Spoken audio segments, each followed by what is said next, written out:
국내 스픽스 시청자 여러분 안녕하십니까? 역전의 용사들 3월 25일 저녁 역전의 용사들, 역전의 용사분들과 함께 힘차게 시작하겠습니다.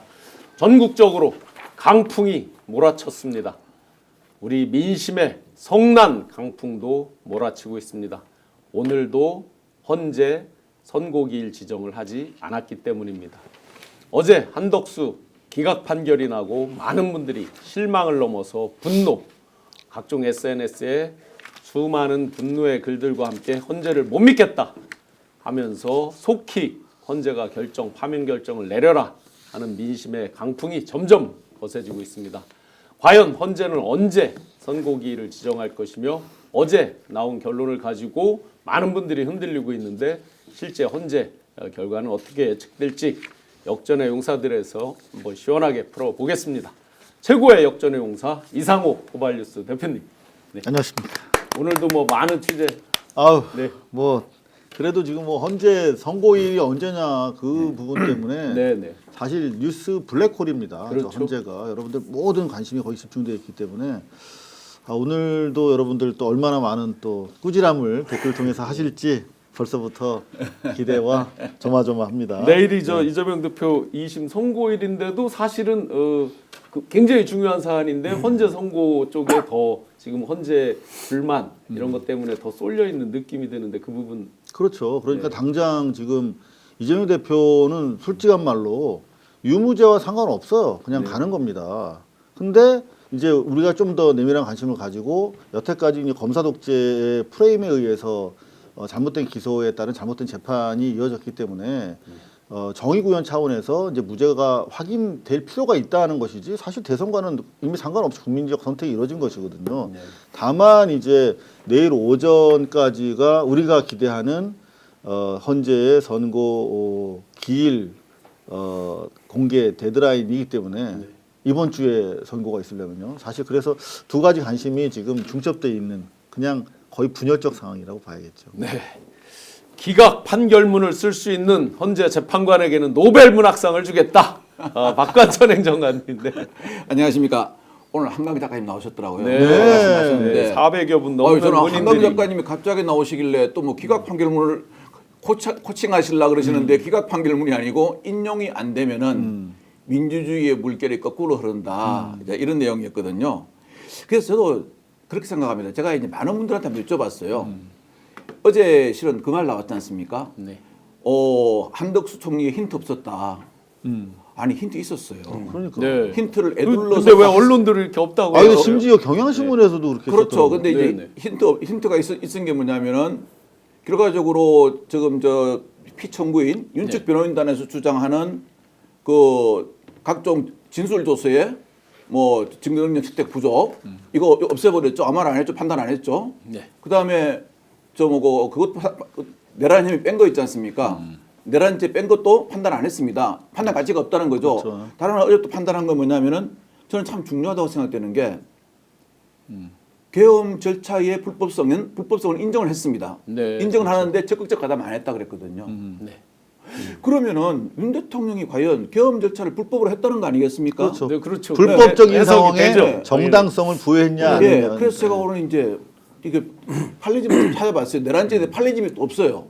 근데 이제 뭐냐면은 내란죄는 추상적 위헌범으로 되어 있습니다. 우리가 이 형사범을 따질 때 위헌범, 계속범, 결과범 가거든요. 결과범은 사람을 죽인 살인죄처럼 사람을 죽인 결과가 딱 나와야 되는 거고 계속범은 뭐 주거침해 업무방해처럼 계속 어느 정도 시간이 이어지는 거고 위헌범이에요. 위헌범인데 위헌범에는 추상적 위헌범과 구체적 위헌범이 있어요.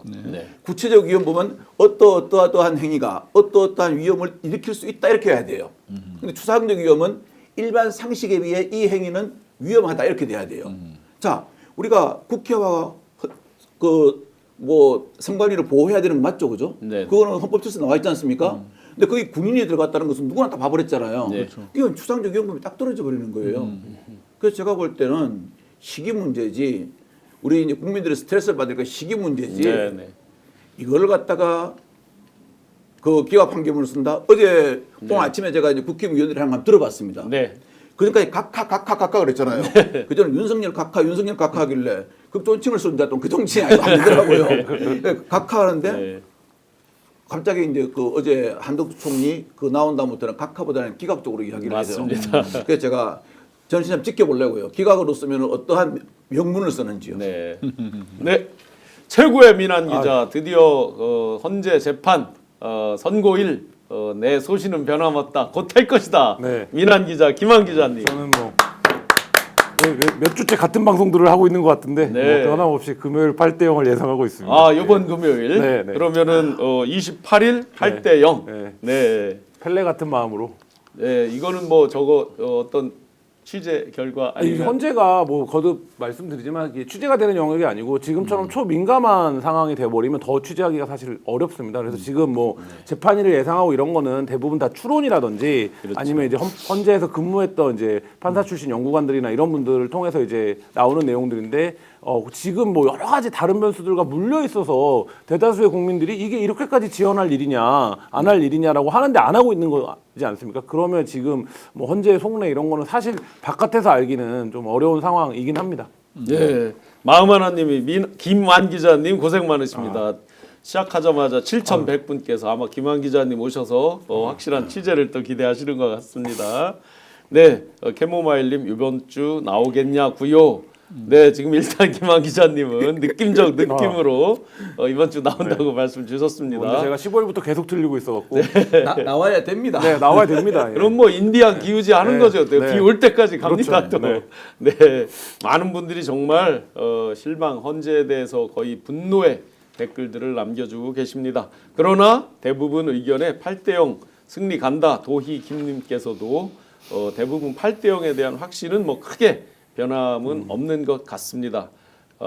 내 나이 64세 신용환 교수님, 우리 이잼님 좀 지켜주세요. 밝은 세상님께서 네, 틀림없이 잘 지켜지리라 믿고 자 어제 이제 기각이 돼서 집으로 돌아갈 거냐 사무실로 돌아갈 거냐 해서 일단 사무실로 돌아간 한덕수 총리 뭐라고 얘기했는지 또 며칠 정말 임금놀이 대통령놀이를 즐겼던 떡매도 치고 행가래도 치고 임금님 대통령놀이를 즐겼던 최상목 권한대행 뭐라고 짧게 이야기하는지 한번 영상 보시겠습니다. 네, 드디어 그동안 고생 많으셨습니다. 고생 많으셨어요. 극단으로 갈라진 사회는 불행으로 치달을 뿐 누구의 꿈도 이루지 못한다는 점입니다. 여야와 정부가 정말 달라져야 합니다. 저부터 그렇게 하겠습니다. 저부터 뭐를 해야 됩니까?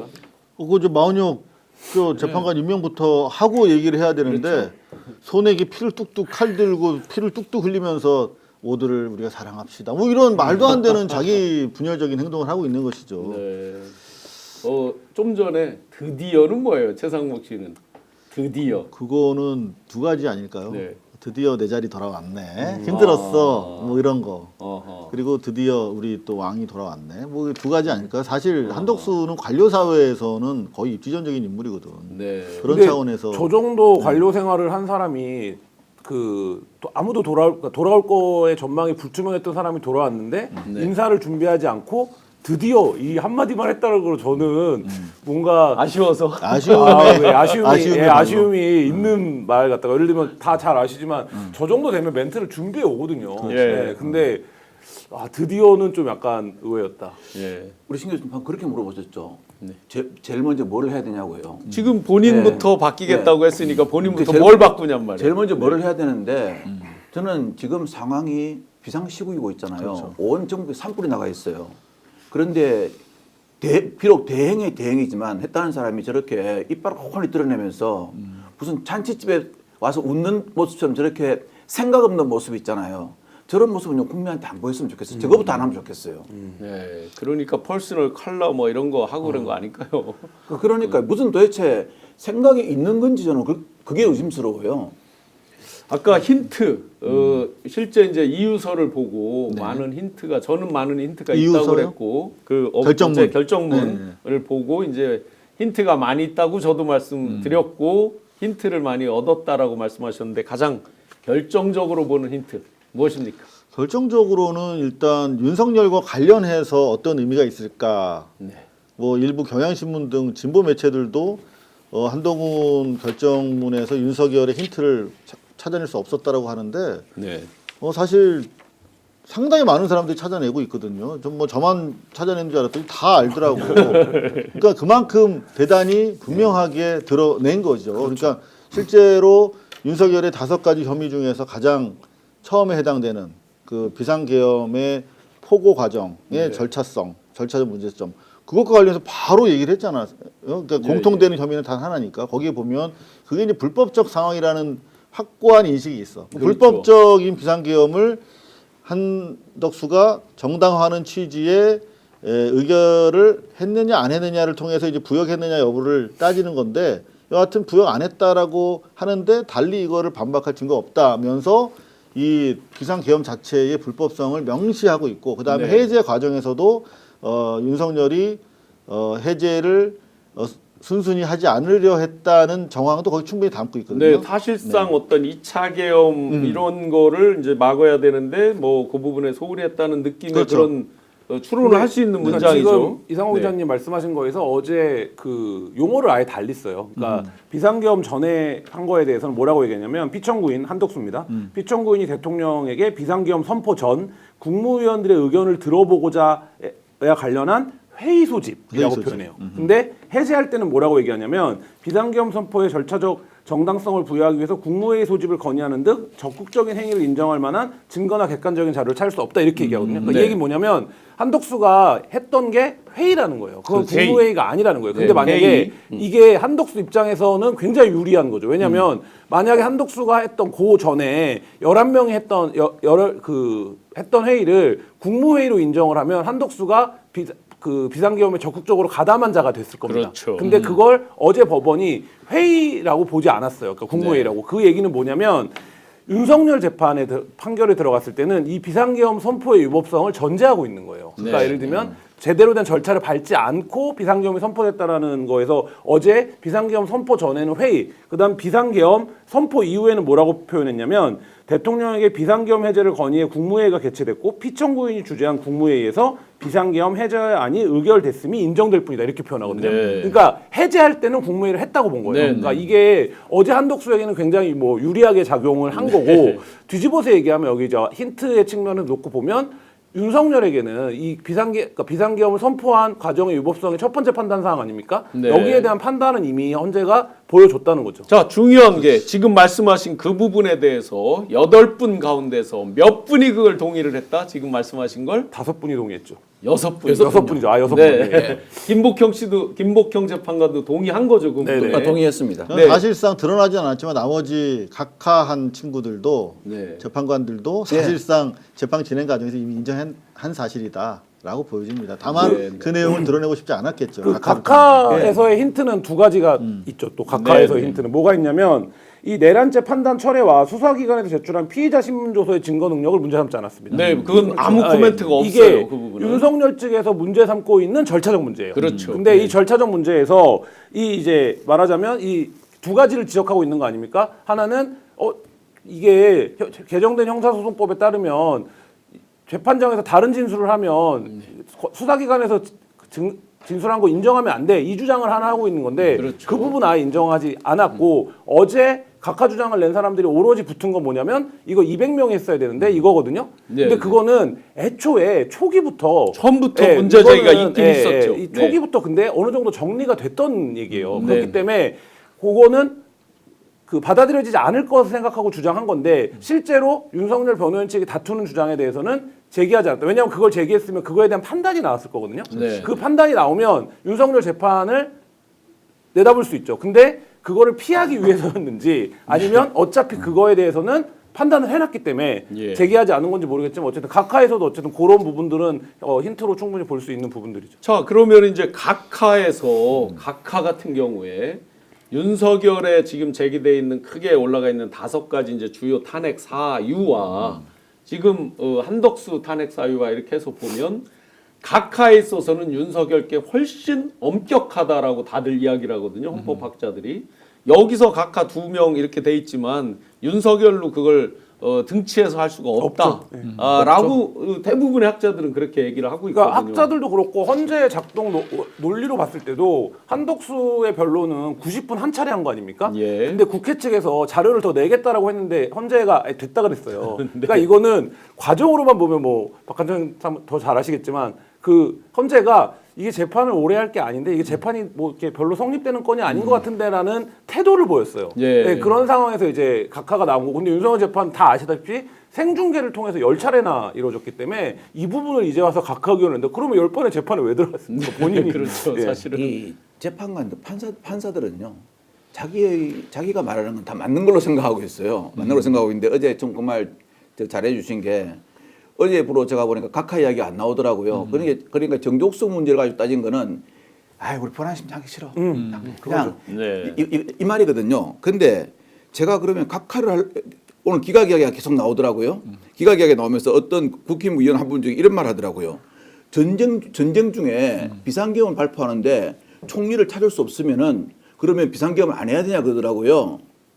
오늘 그런 논리를 내더라고요. 그러니까 저게 무슨 말인가 생각해 보니까 비상계엄을 할 만한 그 어떠한 그 위급한 상황이기 때문에 간략한 국무회의 절차를 통해서 본인 그 윤 대통령을 했다고 인정하고 이를 갖다가 반박할 만한 증거는 없다라고 이제 이렇게 뭐고 둘러대 가지고 기각할 수는 있거든요.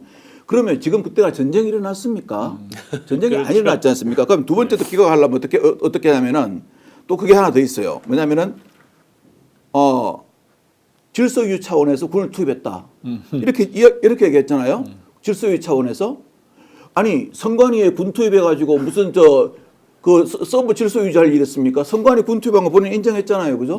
근데 이것도 말이 안 된단 말입니다. 그 다음에 또 그렇게 할 수가 있어요. 기각하려면은 뭐라 그러냐? 거대 야당이 그 원인을 제공했다. 줄타네. 예, 그렇기 때문에 네. 헌법재판소에서도 9명이 탄핵 결과가 났기 때문에 그리했다. 그래서 이걸 갖다가 중한 사안으로 볼 수 없다. 이거는 뭐냐면요.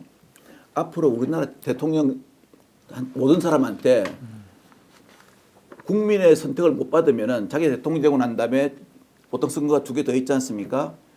여기서 국민의 선택을 못 받으면은 언제든지 군을 동원해 가지고 총칼로 상대방을 제압할 수 있는 살인 면허 여기 우리가 뭐 영영칠 영화 찍습니까? 살인 면허를 주겠다는 거랑 마찬가지입니다. 이거는 제가 봐도 이거 기각 사유에 쓰려면은 제가 아무리 머리를 짜내도 누가 그러더라고요. 제가 오늘 아침부터 이제 헌법재판관 하신 분 한 분 같이 이제 계신 분인데 그 양반한테 물어보니까 너 요즘 할 일이 없지? 그러더라고요. 그러니까 별로 쓸데없는 그런 생각 하지 말고 그건 내가 머리 짜도 잘 못 쓰니까 일이나 해. 그래서 저희가 기각 얘기를 하도 여의도에서들 하니까 물어보면 그 법조인들한테 그렇게 얘기해요. 오히려 되물어요. 그러니까 기각 결정을 어떻게 쓸 수 있냐고. 그러니까 뭐라고 쓸 거냐고. 그러니까 그렇게 되물어요. 왜냐하면 이게 무슨 지금 국민의힘이라든지 보수 언론이 얘기하는 거는 다 저는 그냥 암수 논리라고 부르는데 이거는 없는 논리예요. 지금 다 현재는 뭐를 근거로 판단하는 거냐면 여기서 암수라는 건 이제 숨겨져 있는 보이지 그러니까 않는 우리가 모르는 무슨 논리가 있다라는 거예요. 근데 제외하면 재판은 어떻게 하는 겁니까? 그 재판장에서 주장된 내용을 갖고 판단하는 거잖아요. 그리고 실제로 더 위법한 게 있어도 재판정에서 다뤄지지 않으면 없는 사실이에요. 근데 헌재가 그래서 초기에 쟁점을 5개로 정리했습니다. 이 5개 중에 4개에 대해서는 사실상 변론과 반론을 포기했어요. 오로지 하나만 다퉜습니다. 5차가 이후에는. 뭐만 다퉜냐? 국회의원에 대한 직접적인 체포 지시가 있었던 건 흔들린 게 아니냐. 이것도 안 했다는 아니에요. 흔들린 게 아니냐. 진술이 바뀌지 않았냐. 요원 기타 뭐 이런 거예요.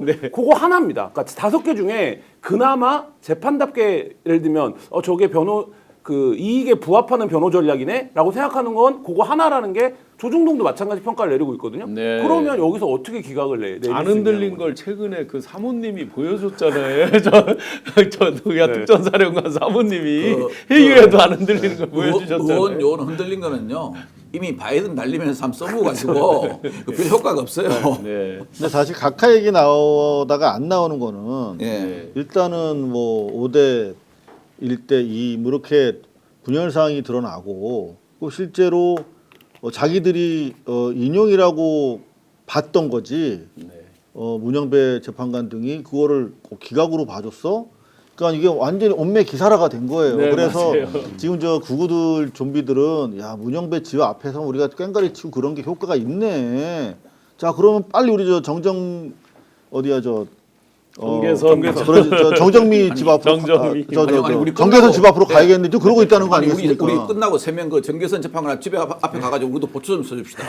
아니 저는 아까 그걸 언뜻 봤는데 무슨 이게 나랍니까? 그러니까 몰려가야겠다고 생각하는 거예요. 그러니까 대단히 과도한 기대가 부풀려져 있어. 이릉 어찌 보면 이게 헌재가 원했던 거 아닐까라고 생각할 정도로 네네. 큰 선물 세트 하나 받은 기분인 것 같아. 네. 그래서 이제 그 금요일 날 우리 김환 기자 기대와 전망 맞다나 금요일 날 선고가 있으면 너무나 괜찮은 이제 타이밍이 될 수도 있다고 생각이 되는데 이미 사실은 계엄령 부분, 그다음에 선관위 침탈 부분, 그다음 줄탄핵 부분에 대해서는 이게 아니다, 문제가 안 된다라고 하는 측면에서 이미 판시를 해줬기 때문에 결정문을 통해서 3번에 걸쳐서 사실 기각 나올 틈이 없거든요. 각하도 네. 마찬가지고. 네. 그래서 저런 얘기하는 거 보면 일단 몰피는 잘 들어갔는데, 근데 왜 기일을 안 잡냐고. 그렇죠. 기일을 왜? 지금 이제 시청자 여러분들께 저도 한 가지 확실하게 다 각하를 주장했었어요. 엊그제까지.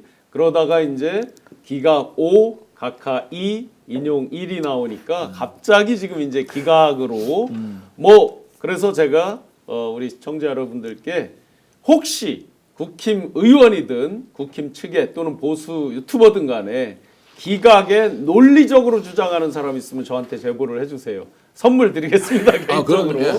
정말로 저는 예를 들어서요. 국힘에서 꽤 윤석열 또 한동훈 쪽으로 갔다가 또 다시 이제 뭐 수호신처럼 한다고 하는 모 의원이 있어요. 꽤 논리적인 듯이 얘기를 했다라고 하는데 갑자기 기각을 주장해서 제가 뉴스를 자세히 읽어봤더니 논 거는 없어요. 그냥 기각을 주장해요. 그냥 갑자기. 그래서 지금 이상호 대표님 말씀 따나 몰핀 꽁이 제대로 이제 근데 이제 여기서 이 시간은 내란 세력들의 편이기 때문에 시간이 지체되면서 확고한 8대0 상식적이고 합리적인 예측인데 네. 계속 지금 밀려왔지 않습니까? 그러니까 어떻게 법원에서 저런 결정을 할 수 있지? 검찰에서 아무리 그래도 저렇게까지 그 내란 수계를 불법적으로 풀어줄 수 있지? 그리고 좀 최근에 잇따라서 법원이 대단히 이상한 결정들을 했단 말이에요. 그죠? 네. 직위원회가 한 것도 그렇고 저 서울중앙지법에 있다가 서부지법 가가지고 영장판사라는 이름으로 허모 예, 부장판사도 예, 예, 예. 이거는 있을 수 없는 결정인데 여하튼 그런 사실상 법원을 팔고 검찰을 팔아넘기는 사실 그런 행위들이 있음에도 불구하고 사실 법이라고 하는 이름으로 펼쳐지는 행위에 대해서 우리가 어떤 그 한계를 넘어서 저항할 수가 없지 않습니까? 그런데 헌재에서 그런 법이 일어나지 말라는 법이 있느냐? 더구나 사실 우리가 뭐 밝은 쪽의 측면에서의 시그널을 봐서 그렇지 사실 김복형이나 이 나머지 그 조한창 정영식의 각하 논리도 사실 없는 거예요. 법에는 상식적으로 그렇죠. 불가한 네, 주장을 네, 하고 있는 네, 거예요. 네, 네. 그런데 그냥 뭐 받아들여야지 뭐 어떻게 하겠어 이런 상황에서. 근데 똑같이 애들이 이런 말도 안 되는 논리로 이거는 논리를 있으면 가져와 보라고 하는데 어차피 얘들도 논리를 제시하지 않았어요. 그냥 주장을 가지고 논리를 대신한 거잖아요. 네, 네. 무슨 뭐 즉각 뭐 임명해야 된다라고 돼 있는데 법에는 이거 상당한 검토의 시간이 필요하다라고 심지어 피청구인이 주장하지도 않은 내용을 자기가 그냥 뇌피셜로 써가지고 변호를 해주고 있잖아. 이거를 우리가 결정문이라고 써서 읽는 모습을 봤잖아요. 네. 나머지 두 사람들도 각하와 관련해서 대통령의 직을 잠시 이어서 하는 것이지 그 직위를 가져간 게 아님에도 불구하고 그냥 그렇게 마구잡이로 써놓잖아. 그러면은 뭐 그런가 보다 대부분 넘어가는 것이 이제 법비들의 소위 말하면 그 법조문을 가지고 그런 못된 짓을 하는 자들의 행태인데 그런 일이 일어나지 않으려는 법이 없다. 계속 이렇게 지체된다면. 맞습니다. 근데 네.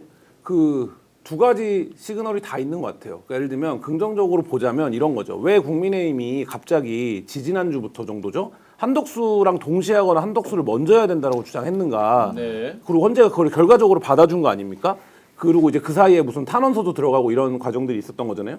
그런 걸 놓고 보면 지난주에 한덕수를 먼저 하겠다고 선거했을 때 다들 당혹하고 심장이 쿵 내려앉았지만 생각해보면 아 이거를 최종 정지 작업이네. 그러니까 마지막 빌드업이네. 그러니까 예를 들면 그래서 선거 관리를 누가 하는지를 세워놓고 파면 결정을 내리려고 하는 최후 과정이네라고 봤어요. 그러면 근데 지금 그 과정으로 놓고 보면 실제로 그렇게 됐고 사람들한테도 아까 이상호 기자님 말씀하신 것처럼 헌재가 무조건 8대0 패키지로 내는 게 아니네.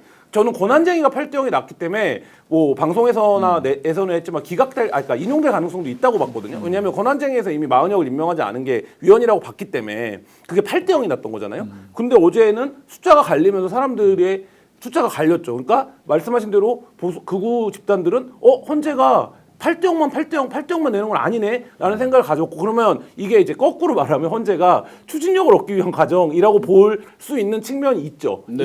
있는데 또 한 가지 우려되는 건 지금 말씀하신 대목이에요. 이게 법리 판단이 별로 어려워 보이지 않는 사건인데 여기서 8명이 우리나라의 최고의 법에 말하자면 권위를 갖고 있는 사람들이 의견이 이렇게 갈린다? 이거는 성향이 드러난 거거든요. 네네. 그러니까 그 부분에서의 우려가 동시에 있는 어제 한덕수 판결이었다라는 생각이 네. 들어요. 그러니까 더구나 우려되는 부분은 방금 우리 김 기자께서 말씀하셨지만 그 일관성이 지켜지지 않고 있다는 거예요. 지난번에 그 정도 사안으로 8명이 합의하에 위헌이라고 판시했으면 이번에 더 심한 상황에서도 그렇게 해줬어야 되는데 안 했잖아. 네. 그러니까 이게 우리가 예측 가능성을 인정하기 위해서는 일관성이 있어야 되는데 일관성이 깨진 상태이기 때문에 이번 결정이 어찌 보면 드러낸 시그널조차도 다음 결정에서 배척당할 수 있다라고 하는 것 때문에 불안한 거죠. 네. 사실상. 어제 결정에서 놓고 보면 사실 이제 그렇게 나왔으면 어느 정도 그래 헌재가 이게 빌드업 과정이구나 이해를 어떤 거냐면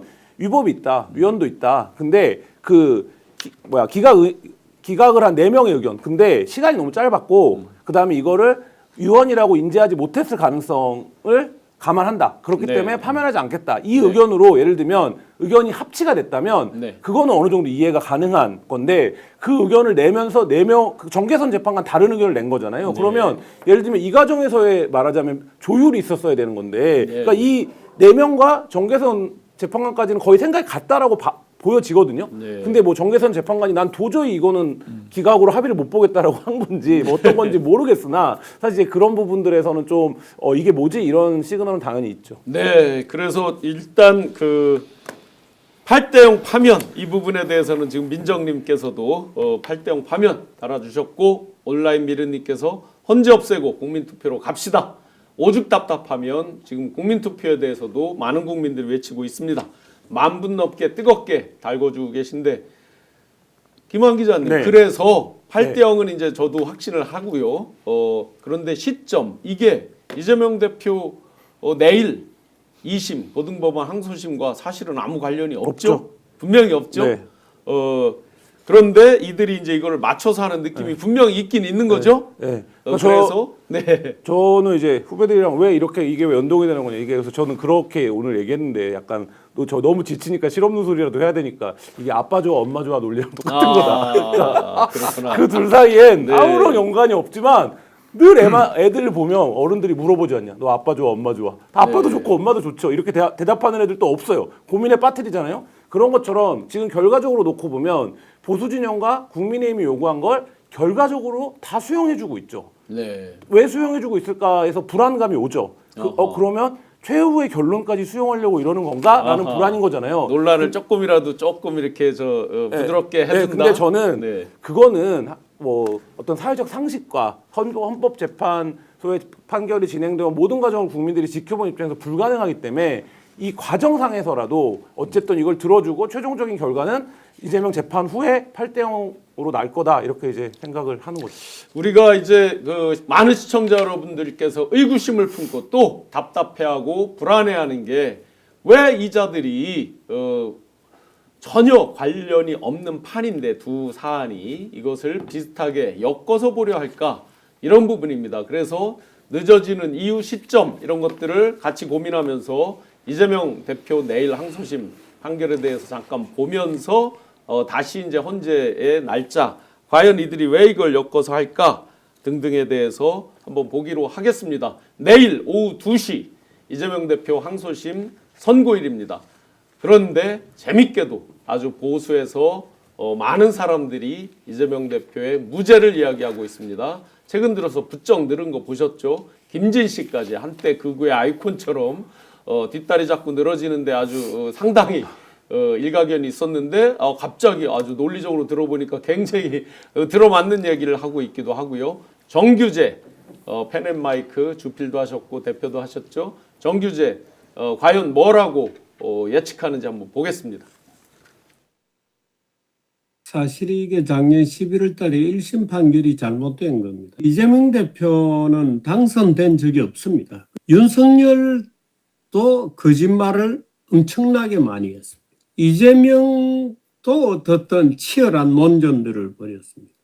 근데 당선자의 거짓말은 지금 처벌을 안 하고 낙선자의 거짓말로 의심되는 것, 저는 이 거짓말로 보지 않습니다만은 거짓말이라는 이유로 당선 무효의 형을 주고 앞으로 10년 동안 출마 금지를 시킨다는 것은 이거는 도저히 그 언어를 비교해 보면 이건 비례의원 죄도 안 됩니다만은 죄라고 하더라도 이건 비례의 원칙에 맞지 않습니다. 자, 일단 한 대목만 얘기를 저희가 영상을 보여줬는데 비례성의 원칙에 맞지 않다. 낙선자에게 가혹하게 뭐 이렇게 유죄형을 주느냐? 우리 박관천 행정관님 법률을 다루고 있는 현직에서 저걸 하니까 오늘 국힘 율사 그러더라고요.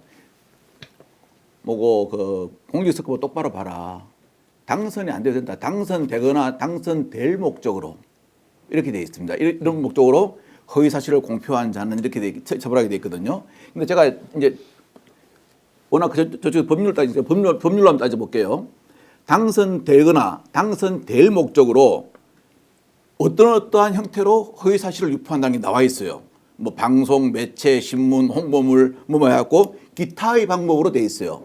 이재명 지금 당대표 같은 경우 기타의 방법으로 했는데 기타의 방법이 무엇인가를 구체적으로 공소장에 언급하지 않았어요. 왜 언급 안 했느냐? 그건 백현동 관련해서 그러는 건데 그게 국정감사에서 한 거잖아요. 그렇죠. 그럼 이건 국회 증언감정법에 걸리기 때문에 이거에 대해서는 살짝 피해간 거예요.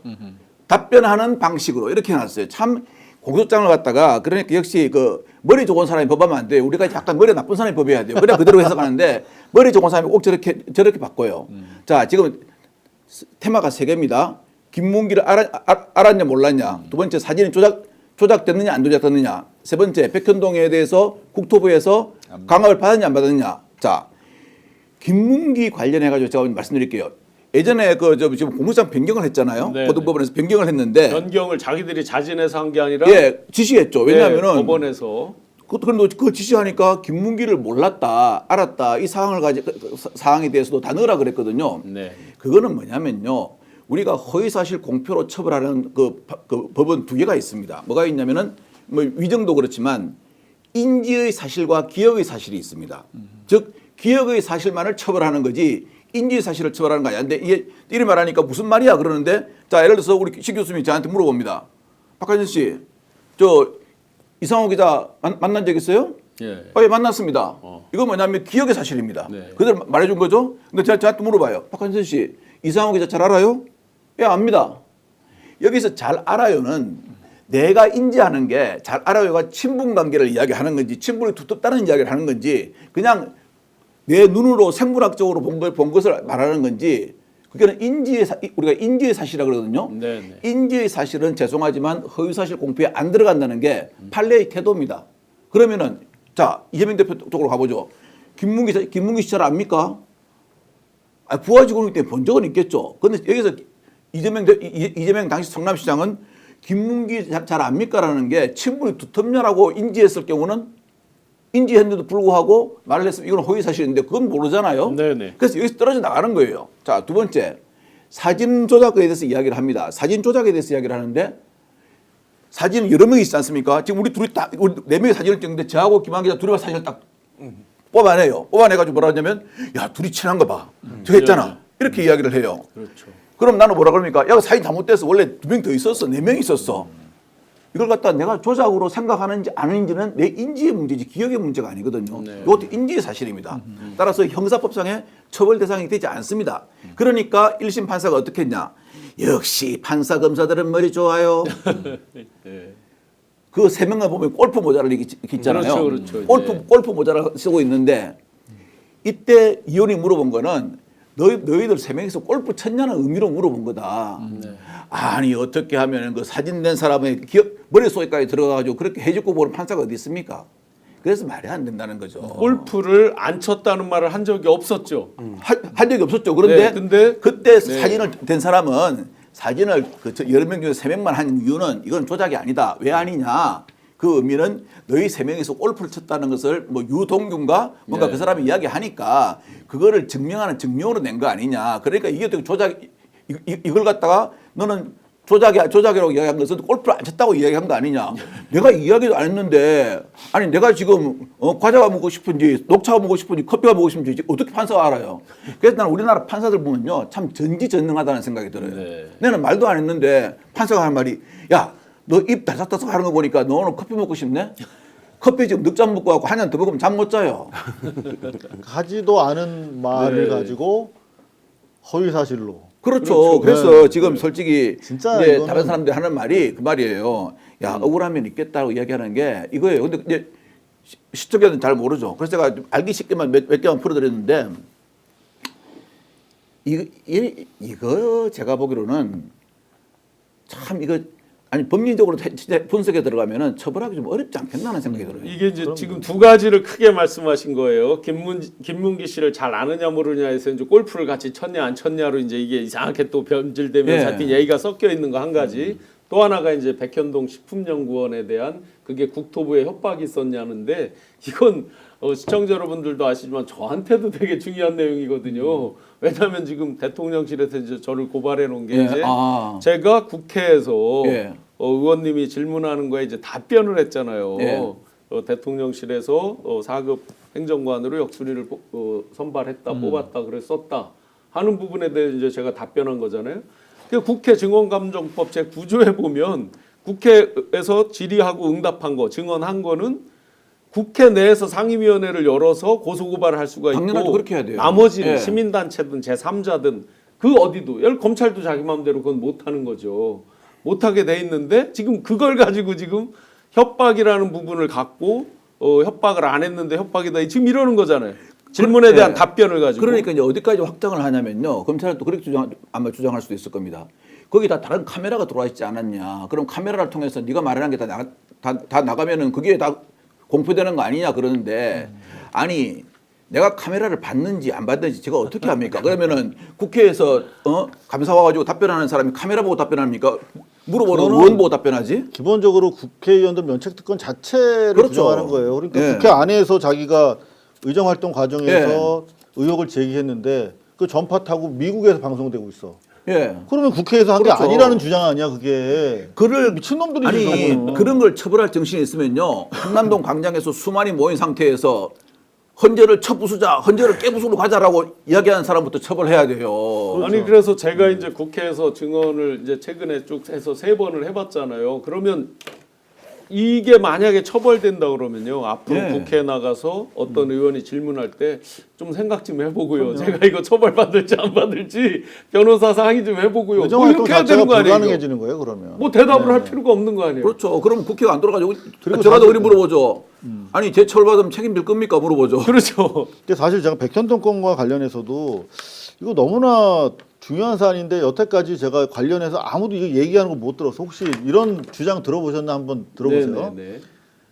나는 왜 이게 문제가 되는지 도무지 이해를 못하는 사람 중에 하나거든요. 그 첫 번째 압력으로 느꼈을 수 있어 충분히. 그렇죠. 그렇죠. 그때 당시에 시장 때도 그렇고 이제 특히 이제 경기도지사 때는 또 달라요. 근데 성남시장 때만 해도 사방이 적이었다고. 제가 시장 당시부터 이재명 당시 시장이랑 취재원과의 관계가 대단히 밀접했어요. 그래서 그때 당시에 박근혜 정권 하에서 얼마나 고충을 겪었는지 너무 잘 알고 있어. 네. 그 뭐 중내 사내하고 있었고 뭐 나중에 뭐 교부금고 같은 거 다 자르니까 단식까지 했잖아요. 그렇죠. 예. 그러니까 어마어마하게 박근혜 정권에서 상시적으로 감시와 압력을 받고 있었다고. 그런데 이렇게 공문서가 수차례 중복된 행정기관에서 날라오면 당연히 이걸 박근혜가 보냈다고 생각할 수밖에 없는 거야. 당연하죠. 그러면 압력으로 느끼는 거지. 그리고 네. 주관적인 거 아까 인식의 문제라면서요. 그러니까 내 인식의 문제. 내가 그런 걸 딱 이래서 자 우리 김 기자님이 저한테 탁 때렸어요. 나 이거 죽을 만큼 아파. 이거 나 귀엽다고 때리는 건데 나 친분의 표시인데 이건 내가 인지 문제예요. 그렇죠. 내 기억에 반하는 게 아니에요. 허위사실 공표는 기억에 반하는 걸 처벌하는 거지. 내가 느낀 인지, 내가 감각적으로 받아들여 느낀 것을 처벌하는 게 아니에요. 그 압력으로 느꼈다 그러면 압력인 거죠. 예, 그 압력이죠. 아까도 잠깐 얘기가 나왔습니다만 김만배를 아냐? 김만배랑 친분이 있느냐라는 윤석열의 답변은 나 기억 안 난다 모른다였어요. 예. 네. 근데 그때 당시에 오히려 그게 더 문제가 되는데도 불구하고 검찰이 뭐라고 클리어해줬냐면 그건 뭐 주관적 의견과 판단의 문제다. 그렇죠. 라고 했단 말이에요. 똑같이 인식의 문제라고 해서 봐준 거야. 아니 10원 이재명 장모 대표는- 10원 장모 1원 만원 건도 맞잖아요. 그렇죠. 마찬가지인데 자, 두 번째는 뭐냐면 저 백현동 압력 사건과 관련해서는 박근혜 정권 하에서 대단히 압박을 받고 있던 상시적 압박 상태에서 나온 자연스러운 발언이었다라고 하는 거 첫 번째. 요거는 네. 뭐 아마 그 시대 정치 상황 아는 분들이 이해할 텐데 두 번째는 이게 그 수많은 이제 성남시청 공무원들 불러다가 이제 강압적인 분위기에서 조사를 했겠지. 그리고 또 뭐 이런 뭐 별건으로도 괴롭히고 그랬으니까 당연히 압력 안 받았다고 대답할 가능성이 높지. 담당 공무원들은. 근데 담당 공무원들 입장에서 그게 압력이 아닐 수 있는 거예요. 그거는 다 시장을 상대로 사실은 압박을 하는 거기 때문에. 그렇죠. 근데 예. 담당 직원들한테 압력을 느꼈냐 안 느꼈냐라고 물어볼 사안은 아니지. 이재명 대표는 담당 공무원이 압력을 느꼈다고 한 게 아니라 내가 압력을 느꼈다라고 주관적인 자기 인식을 말한 거기 때문에 네. 왜 그걸 분리해서 받아들이지 않는지에 대해서 항상 저거 왜 언론이 저걸 강조 안 해주지 그랬는데 그거 되게 중요한 문제 맞죠? 네, 맞아요. 됐네 그러면. 그러면 이제 형량 1심에서 징역 1년에 집행유예 2년이 나와 있는데요. 내일 이제 2시면 결정이 납니다. 오전부터 뭐 이렇게 예. 마지막 이제 심리를 해서 마지막 이제 선고를 오후 2시에 낸다고 하는데 징역 1년으로 되어 있는데 어쨌든 벌금 100만 원 이상이면 이제 위험할 수도 있는 거잖아요. 예. 그런데 일각에서 이렇게 얘기를 하더라고요. 징역 1년이라서 벌금형으로 떨어뜨리기 어렵다. 징역 1년 5와 무죄.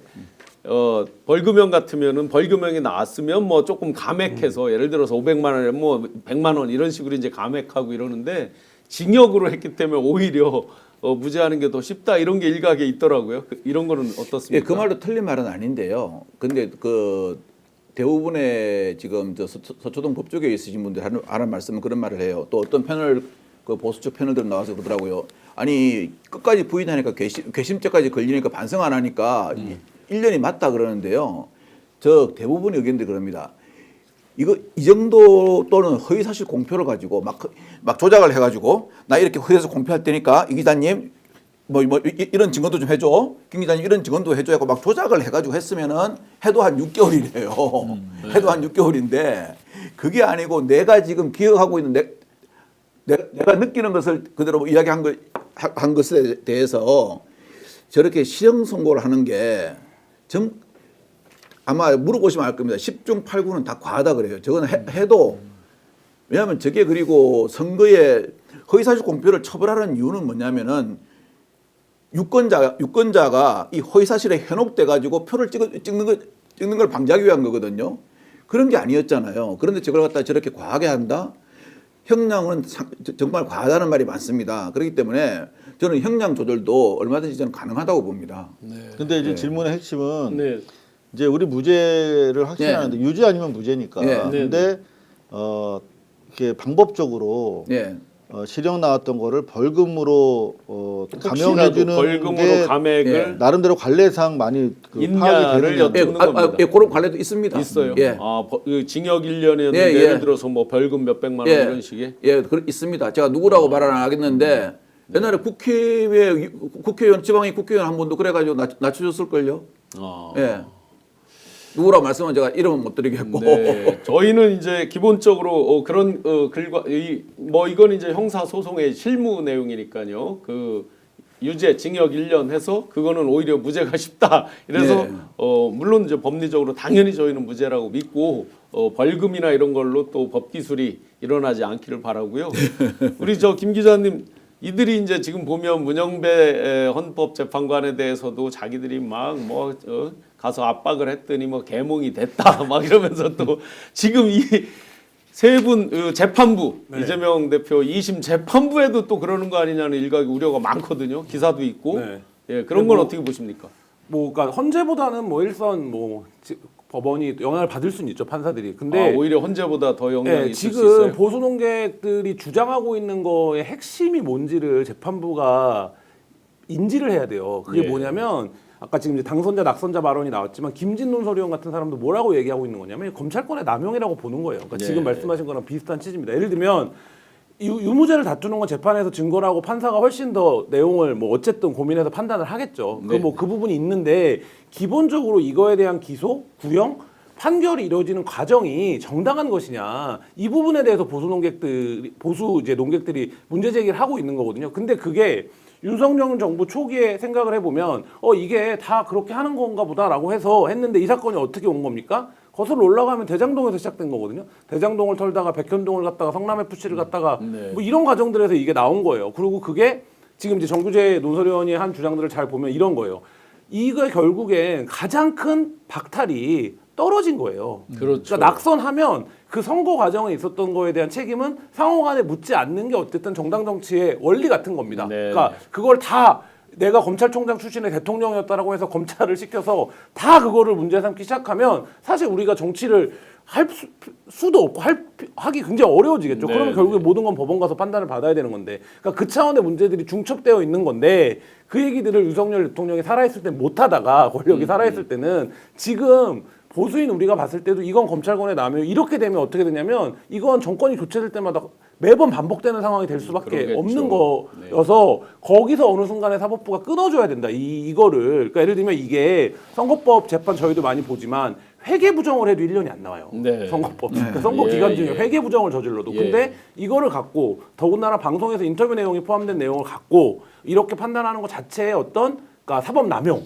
이 부분을 지금 지적을 하고 있는 거죠. 그게 이제 말하자면 사법 법치 이런 게 보수한테 굉장히 중요한 가치 아닙니까? 그러니까 이게 말하자면 어떤 편향이라든지 남용이라든지 이런 게 발생하면 보수는 주장할 수 있는 근본 가치가 사실 별로 없어요. 네. 진보야 이거 법이 문제야 법을 바꿔야 돼 법원이 문제네 법원을 바꿔야 돼 이게 원래 사실 진보의 방식이고 보수는 법은 최소한으로 엄중하게 그 대신 그러고 나오면 무조건 따르는 거야. 이게 지금까지 보수의 말하자면 가치 아닙니까? 근데 지금 광장에 서 있는 보수들이 그걸 다 흔들어요. 네. 그러니까 이분들이 왜 이렇게 갑자기 이런 발언을 하지 해서 저는 핵심이 이게 보수의 근본 가치가 위협되는 상황이다. 그리고 이재명 재판도 큰 틀에서 보면 이게 말하자면 남용이다 법에 네. 뭐 이런 판단들이 깔려 있는 것 같습니다. 평소에는 자식들 뭐 형만 믿어 뭐 이런 식으로 저기를 해놓고 지금 패자에 대해서도 최소한의 어떤 안아줄 수 있는 포용할 수 있는 그런 관용의 덕도 없이 평소에 그냥 뭐 하면서 김치찌개 끓이고 폭탄 좀 마시고 뭐 이러면서 마치 품이 넓은 듯이 해놓고 실제 하고 있는 행동은 정말 이 새가슴처럼 실제 뭐 그날 어제 뉴스에 단독도 보니까 뭐 12.3 내란 그날 끝난 1차 실패하고 뭐 새벽에 막 고래고래 소리 지르고 뭐 했다고 어제 뉴스에 나오던데요. 예, 여러 가지 이제 이 어떤 가슴의 품의 넓이를 우리가 이제 많이 물론 저는 가까이서 많이 보긴 했지만 정말 좀 황당한 케이스입니다. 교수님 저는 그 탄핵 트라우마도 있지만요. 네. 요즘 계몽령 트라우마가 있어요. 제가 옛날에 그 계몽령에 대한 탄핵 트라우마가 있어가지고 옛날에는 그 출판사에서 나온 동화책을 참 많이 봤거든요. 요즘은 그 계몽사? 출판사에서 나온 책을 절대 안 봅니다. 트라우마가 있어가지고. 아이고. 그 변호사하는 사람이 나왔고 나도 계몽되었다고요? 깨몽하세요 정말. 네. 자 그러면 진짜 이제 계몽이라는 건 이제 근대 사회에서는 쓰지 않는 단어거든요. 그렇죠. 우리가 그렇죠. 기자들 교육 받을 때 여기 우리 김 기자님도 계시지만 절대 국민을 계몽의 대상으로 보면 큰일 나거든. 네, 네. 근대 사회에서 네. 국회하고 선관위에다가 특공대 투입하는 데가 어디 있습니까? 그러니까 말입니다. 지금 뭐 자 그래서 이제 지금 저희 의견은 어제 외국어대 로스쿨 학장을 지내신 정한중 윤석열 검찰총장 징계위원회 위원장을 하셨던 정한중 교수 나오셔서 완벽하게 무죄다 말씀 주셨고 저희 넷도 의견이 다 무죄. 그래서 내일 오후 2시 잘 지켜보고 또 그에 따라서 저희가 더 힘을 모아드리도록 그렇게 하면 좋겠습니다. 자, 그런데 네. 자, 이제 이 판과 이 판이 완전 다른 판이잖아요. 자기들 그렇죠. 비상계엄에 의해서 내란, 친위 쿠데타. 이건 그냥 자기들 어거지로 걸어서 하여튼 형사 그냥 재판. 전혀 어떤 논리적 연관성도 없고 현실적 연관성도 없는데 이걸 헌재가 기다렸다. 그래서 지금 선고가 늦어졌다. 다시 이제 헌재로 돌아옵니다. 그래서 늦어졌다. 그러다 보니 오늘 윤상현 의원이 4월 11일 날 근데 윤상현 의원이 최근에 보면 깨림칙하게도 이것저것 정보를 가지고 거의 비슷하게 똑같이는 안 맞추고 제가 보기에는 분명히 빨대가 있어서 많은 정보를 갖고 일부러 자기가 너무 다 맞추면은 또 의심받을까 봐 살짝 비껴서 얘기한 것 같았는데요. 오늘 4월 11일을 느닷없이 얘기했습니다. 그때까지 늘어지면 어떻게 해요? 일단 저는 다음 주 넘어가면 이거는 레드라인을 넘은 것이다 예. 라고 판단하고 민주당에서 이전 상황의 어떤 그 다소 정무적이고 조심스러운 입장에서 벗어나서 그야말로 국민 항쟁 수준의 지도부의 의지를 가지고 행동에 옮겨야 된다라고 생각합니다. 이거는 당장 생각해 보면 우리가 한덕수까지는 우리가 이해가 돼. 나름대로의 그 인용 결정을 위한 불가피한 타협이라는 관점에서 그래 이해 뭐 정말 받아들이기 어렵지만 이해한다 쳐. 그러면 더 이상 이제는 시간을 끄는 설명 요소가 없는 거예요. 단 하나. 이게 뭐 인용 결정이 나오기 어렵다는 상황 외에는 다음 주를 넘길 이유가 저는 구태 없다라고 하는 판단입니다. 그래서 이번 결정문에서도 마은혁에 대한 이제 신속한 임명이 필요하고 지금 상황에서 임명하지 않는 것은 위헌이라고 하는 것도 암시했기 때문에 네. 마은혁을 빨리 헌재로 보내달라고 하는 SOS 신호가 아닌가라는 어허. 측면에서 당장 한덕수가 마은혁을 임명할 수 있도록 이번 주 안에 정치 과정을 통해서 발의 그리고 또 상임위 통과시켜서 바로 저는 한덕수 탄핵에 바로 들어가야 된다. 지금 다음 주에 할 수 말씀하신 게 있도록. 이제 특단의 대책의 종류를 말씀하시는 거죠. 그렇죠. 방법을. 네네. 네. 가장 우선적으로 해야 될 상황을 네. 말씀드린 겁니다. 자, 오늘 오전에도 평의가 있었고 오후에도 평의가 있었는데 오늘도 기일 지정이 없었습니다. 그러니까요. 내일 오전에는 뭐 고등학교 뭐 수능 모의고사가 있다 하고 오후에 이제 이재명 대표 그 선고가 있는데 자, 그러면 내일도 지정이 없다면 이번 주에는 사실상 못 하는 거잖아요. 이제까지 관례로 보면. 그렇죠. 목요일 날 뭐 그렇죠. 일반 선고 결정하겠다고 했거든요. 네네. 그리고 나면 이제 금요일인데 통상적으로 금요일 날 연거포 그 선고를 하지 않는다고 목금 하니까 이렇게 이어서 한 선례는 거의 없다. 다음 주로 넘어가는 것인데 어찌 됐든 간에 그거는 자신들의 관례고 지금 관례 없는 짓들을 계속 하고 있지 않습니까? 그렇죠. 원래 헌재도 그렇죠. 네. 그렇다면 금요일 날 못할 이유가 전혀 없는데 다음 주로 넘긴다. 그거는 딱 하나밖에 없다고 생각합니다. 네. 마은혁을 보내다오. 마은혁을 빨리. 보내다오. 그러면 한덕수 총리가 복귀를 했는데 예. 마은혁 임명하겠습니까? 안 하겠습니까? 신문 보고 판단하겠죠. 신문 보고. 예, 신문 보고 판단하시는 분이지 않습니까? 네, 제가 유명하죠. 네. 제가 농담을 이렇게 하면 안 되고요. 자기가 하고 그러면 안 된다. 왜 했어? 아니 진짜 제가 참 기가 차서 말하는 건데요.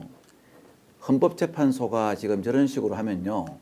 잘못하면 존재의 가치를 의심받습니다. 네. 헌법 질서 수호를 통한 국가 사회의 안정을 기한다는 게 헌법재판소인데 지금 누구나 다 어떤 이재명 그 2심 항소심 판결하고 이 그다음에 윤 대통령에 대한 탄핵 의결을 갖다가 관계가 있다 이렇게 의심을 하고 있지 않습니까? 네. 근데 본인들은 외향적으로 전혀 별개다 이렇게 하는데 그에 대한 답변은 제가 간단하게 이렇게 할게요. 장사 미친다는 거하고요. 연세 많이 드신 분이 빨리 죽고 싶다고 말씀하시는 거하고 처녀 시집 가기 싫다는 거하고 똑같은 것 같아요. 그리고 이제 지금 헌재는 저는 그래도 내일 중으로는 기일을 지정해가지고 어떤 이틀 전에 통보하면 되거든요. 네네. 통보해가지고 지금 나온 결론 그대로 결론이 어떻게 나왔는지 모르겠습니다만 나온 결론 그대로 금요일 날 해가지고 이 사회 갈등이라든가 그다음에 헌정질서 혼란을 빨리 수습해야 된다고 저는 생각합니다. 김 기자님, 지금 이제 마은혁 씨 임명하지 않았을 때 한덕수 총리에 대한 재탄핵 등등 한덕수 총리뿐만 아니라 또 기존의 최상목 씨까지 묶어서 등등등에 대한 얘기도 나오고 또 일각에서는 또 역풍에 대한 얘기 또 늘 뭐 걱정하는 역풍 얘기도 나오고 하는데 그런 부분 어떻게 보십니까? 정치적으로 민주당이 그 부분들에 대한 우려 때문에 사실 이제 말하자면 원칙과 명분에서 조금 이제 물러섰던 상황들이 결국엔 시간을 벌게 만들었고 그 시간 틈에서 뭔가 회복을 하고 그 회복에 광장에 모여 있는 그구들이 에너지를 넣으면서 지금 상황이 3개월 넘게 여기까지 사실 온 거거든요. 네. 그러니까 만약에 윤석열 탄핵하고 나서 12월 중순에 내란에 가담한 자는 일단 다 직무정지 시킨다는 의미에서 다 탄핵시킨다. 거기에 참석했던 10명. 예. 그러면 그때는 박수를 받았을 겁니다. 네. 근데 그 주에 그걸 실기했죠. 그렇죠. 그 주에 그걸 저도 실기했고 그때 그렇게 강하게 주장을 했고 다 똑같이 주장을 했습니다. 그래서 설령 헌재에 가서 그게 다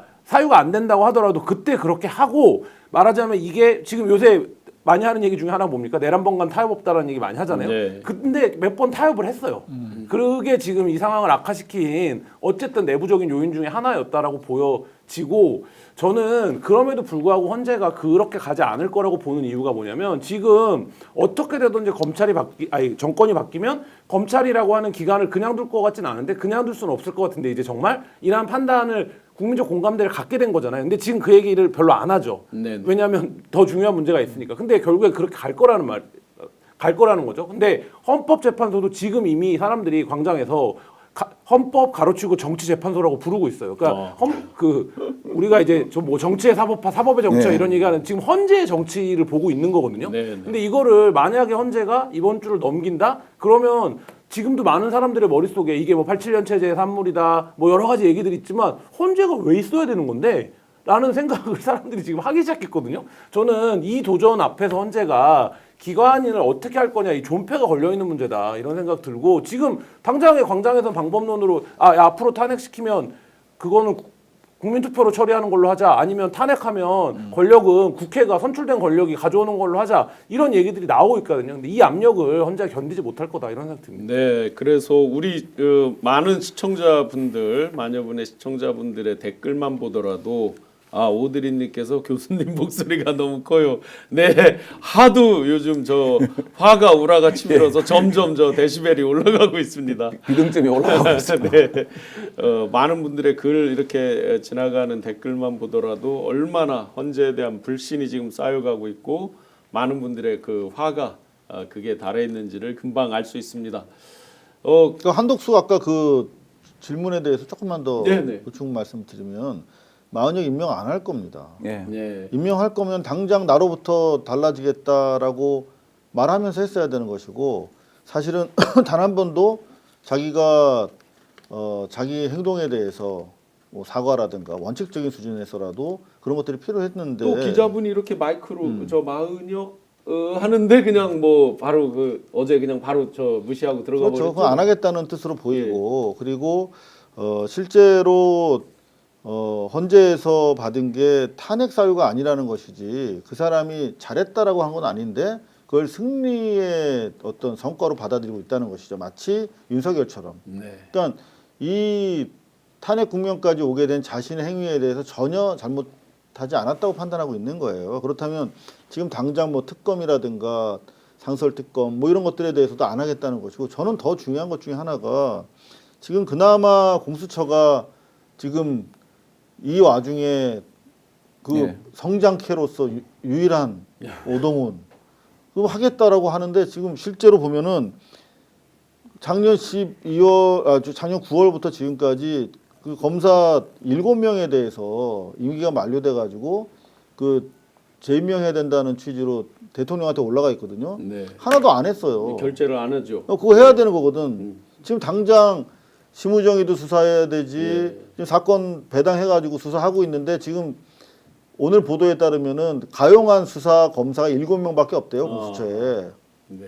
말이 됩니까 그게? 그 수사 못합니다. 7명으로요. 못하지. 수사 못합니다. 보도 자료도 못 써요. 할수 7명이면. 같지만요. 제가 그 2014년도에 박 대통령이 저를 국기문란 사범이라고 그랬잖아요. 그게 들어갔을 때 제 하나 두고 8명, 9명이 붙어가 뺑뺑이를 돌리더라고요. 네. 한 명 가지고도 그러는데 그 많은 사건을 갖다가 7명이서 어떻게 수사를 합니까? 그냥 당장 뭐 특검이야 뭐 자기 임명권자인 윤석열 일가에 대해서 치고 들어가는 거니까 좋아 못한다 쳐도 공수처는 최소한 일을 하게 해야 되는 것이고 공수처가 하려고 하는 것이 내란 잔당에 대한 나름대로 잔불끄기 수준에서라도 뭔가 하려고 하는데 지금 저 임명 안 해준다라고 하는 것은 내란 세력을 계속 자기가 서포트 해가지고 자기 살 길을 살겠다라고 하는 내란 계속 수용에 대한 천명이다. 그런데 그러면- 마흔역을 하겠습니까? 네, 법리적으로 보면 권한쟁의에서 이제 3명을 임명하는 건 헌법상 의무다 했잖아요. 그렇죠. 그러면 이제 한덕수 돌려보내고 안 하면 이건 바로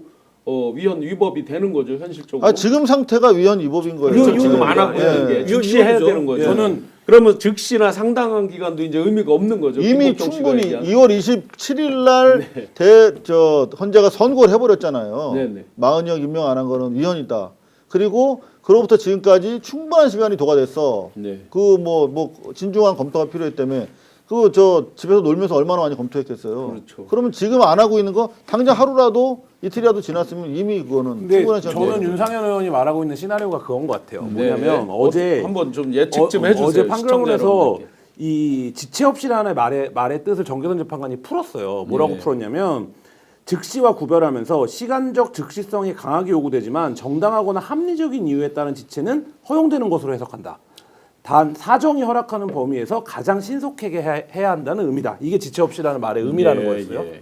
자, 이 얘기에서 윤상현 시나리오를 돌려보면 이겁니다. 어쨌든 이재명 재판 때까지 선고하지 말아달라고 했어요. 내일 이재명 선고가 네, 납니다. 네. 그러면 뭐를 합니까? 마흔역을 임명하는 거예요. 그러면 마흔역이 가요. 그러면 국민의힘이 또 뭘 요구할 겁니까? 변론 재개. 변론 제기를 네, 내라. 네, 네, 이거를 네. 요구할 거예요. 그렇게 하면 최소한 마흔역 재판관의 선택은 두 가지죠.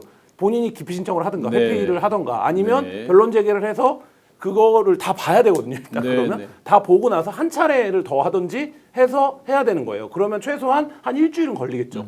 만약에 그걸 안 그렇죠. 한다고 일주일. 그러면 한번 변론하면 만약에 기피 일주일은 신청을 걸리겠죠. 하면 국민의힘이 또 공세를 하겠죠. 그렇게 임명해달라고 하더니 막상 가서는 재판도 안 한다고 하냐 이렇게 나올 거거든요. 그러면 그 시나리오로 가면 한 일주일에서 열흘이 더 필요합니다. 그러니까 저는 네. 이 지체 없이라는 말을 어제 한덕수 총리도 집에 가서 여러 번 읽어보지 않았겠습니까? 이게 뭔지를. 네. 그러면 자 사정이 있어요. 내일 이재명 재판 선고까지 네. 이 사정까지 감안해서 임명하고 국민의힘은 요구하고 이런 과정에서 한 일주일에서 열흘을 벌 수 있다. 이런 계산을 하는 게 아닌가. 아, 그래서 4월 11일을 주장한다. 네.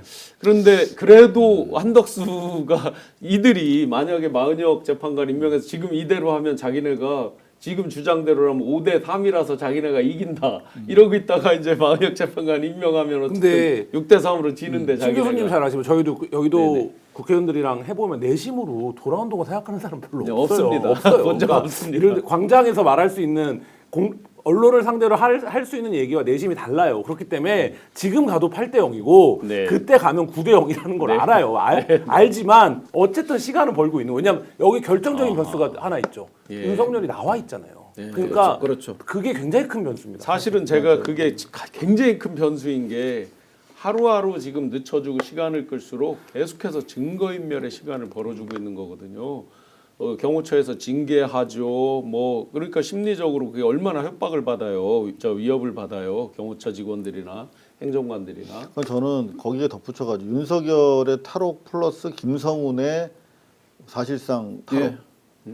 그게 저들의 그 존재가 이전이랑 완전히 달라진 거예요. 검찰과 법원이 두 차례 걸쳐가지고 사실상 그 수계의 경호실장, 사실상 경호실장의 탈옥을 용인해 버렸기 때문에 이거는 단순히 그들이 용산이든 한남동에서 수성할 수 있다는 것 외에도 권력기관, 양대 권력기관이 저들의 존재를 인정했다라고 하는 신호이기 때문에 이거는 그다지 간단한 사안이 아니다. 그래서 4월 11일 뭐 얘기할 때는 단지 그냥 시간 버는 차원의 다른 저들의 계산이 분명히 있을 것이다라고 생각하는 것이 맞다. 라는 근데 취지입니다. 그 한동안 찌라시에서 맨 예. 처음부터도 이게 4월 뭐 언제까지 바로 그 퇴임 4월 18일이 퇴임이잖아요. 그러니까요. 그때까지 끌고 간다 이런 식의 찌라시가 초반에 좀 있었는데 돌았습니다. 말도 안 지금 된다고 와서- 생각했지 그때는. 말도 네. 안 된다고 생각했는데 지금 보니까 거의 뭐 결과적으로 보면 그들이 원하는 그 타임 테이블 비슷하게 가는 거예요. 그러니까 이게 제가 보니까 찌라시가 있지 않습니까? 정말 그 우리가 말하는 사람들이 말하는 정보를 모아서 하는 게 아니고요. 의도적 찌라시를 해가지고 약간 좀 그런 냄새가 풍겨요. 잽을 던져본 다음에 이게 사람들이 이거에 대해서 별 반응 안 하네? 그럼 자기한테 유리한 건 그대로 가버리고 그다음에 또 이제 그 어떠한 그 결과에 대해서도 자기들한테 유리한 쪽으로 방향을 많이 틀잖아요. 뭐 4대 4니 머리 하잖아요. 그리고 딱 어떤 찌라시는 보고자 이런 거에서 올리잖아요. 이런 찌라시 없거든요. 제가 보기에 이건 기획 찌라시입니다. 그래서 좀 이렇게 시청자 여러분들이 그런데 저는 현혹이 안 됐으면 좋겠습니다. 네. 아이고. 자, 1시간 넘게 이렇게 뜨겁게 달려봤습니다. 요약을 해드리면 이재명 대표 내일 오후 2시 선고에 대해서는 무죄를 모두 확신하고 있습니다. 서초동에 이제 많이들 아마 같이 가서 힘을 모으실 텐데요. 더 많은 에너지와 기가 모여진다 그러면 그 재판부에도 그 뜻이 다 잘 전달되리라고 믿습니다. 또 한 가지 8대 0 이 부분에 대해서는 거의 뭐 특별한 이견이 없습니다. 혹시라도 여러분들께서 이제 이상한 유튜버라든지 엉뚱하게 주장하는 것도 불안을 마치 야기하듯이 하는 이런 것들에 흔들릴 수 있는데 억지 희망 회로가 아니고 지금 저명한 헌법학자라든지 헌법재판소의 연구관 출신 분들 이분들 전문가들 나와서 하시는 말씀들을 한번 잘 보셔요. 거의 공통적으로 내용적으로 흔들림이 없었습니다. 그들이 그래서 각하를 주장했던 것이고요. 기각 이제 와서 이제 마치 승전구를 올리듯이 기각으로 말을 바꿨지만 기각이 될 이유는 1도 없다. 사안이 바뀐 것은 없다. 이 부분이 이제 공통적인 것 같고요. 마지막으로 그 기일에 대해서 날짜에 대해서는 사실상 이번 주에 기일 지정을 꼭 해야 된다. 그래야만 이재명 대표 2심을 보고 눈치 봐서 뭘 했다. 이런 소리를 안 들으면서 헌재의 존립 기반, 존립 근거에 대해서 명확히 할 수 있다. 이렇게 이제 귀결된다고 보겠습니다. 아직 27일 일반적인 사건에 대한 헌재 선고가 있지만 28일 금요일도 남아 있습니다. 그러니까 내일까지 헌재가 어떤 결정을 해서 기일을 정하는지를 보는 게 또 중요한 포인트입니다. 그래서 내일은 아주 중요한 두 가지 이재명 대표의 2심 그리고 헌재의 혹시 기일 지정 이 부분이 걸려 있어서 다들 긴장하면서 내일을 보시면 좋겠습니다. 자, 뜨겁게 달려와 주셔서 감사드리고요. 광고 늦은 시간이지만 꽃배달 3월달 이벤트 근조한 축하한 전국 어디든 빠르고 간편하게 여기 있습니다. 155에 1599 서울 꽃배달 48,000원부터 전국 최저가 배달을 해드립니다. 3단 화환도 좋고 개업 화분, 승진, 영점, 분재, 꽃바구니 많은 제품을 1555에 1599, 1555에 1599로 언제든지 편하게 주문하시면 365일 연중 무료로 이용하실 수 있다고 합니다. 인터넷 광고 비교원 여기 서경석 씨 광고하고 있는 비교원 보시면 108만 원을 최대 108만 원을 현금으로 돌려받을 수 있다고 합니다. 인터넷 TV 신규 가입할 때 48만 원까지 일종의 이제 페이백 리워드를 해드리는 거고 휴대폰 통신사 변경할 때 30만 원까지 정수기 렌탈할 때 또 30만 원까지 총 108만 원의 현금 사은품을 받을 수 있다고 합니다. 1670에 2571로 상담 받으시거나 네이버에서 검색해서 가입하시면 된다 하고요. 그동안 사고도 없었다고 합니다. 개인정보 사고가 23년간 단 한 건도 없었다라고 하고요. 현재 휴대폰 통신사를 변경해도 또 30만 원 추가 혜택도 또 있다고 합니다. 전체적으로 통신 품질도 똑같고 혜택은 최고로 쓸 수 있는 인터넷 비교원 꼭 이번 기회에 인터넷 TV 가입할 때 변경해 보시면 좋을 것 같습니다. 많은 분들의 고민, 걱정, 불안 이런 부분들 내일은 다 떨쳐버리는 이번 주 슈퍼위크 이렇게 불렀는데 진짜 기분 좋은 해피 슈퍼위크가 되면 좋겠습니다. 당장 헌재가 파면해라 라는 의미로 제가 당장하면 파면 마무리하겠습니다. 당장 하면 고맙습니다. 스픽스는 말하는 언론입니다. 대세는 유튜브, 그중에서 스픽스. 좋아요, 댓글, 구독, 알림 설정. 여러분이 저희를 사랑해 주시고 우리가 여러분을 사랑하는 4가지 방법입니다.